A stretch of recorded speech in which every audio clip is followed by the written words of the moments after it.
يبقى رقم واحد أو الفامباير الأول هو الناس اللي حواليك.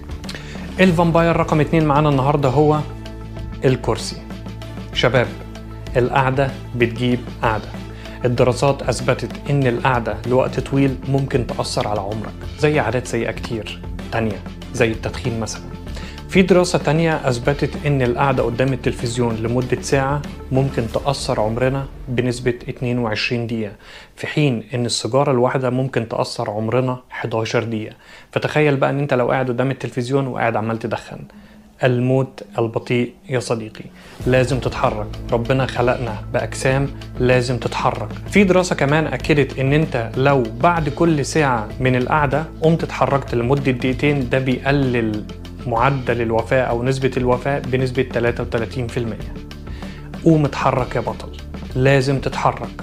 في الحركة بركة. وده كان الفامباير التاني معانا في الفيديو.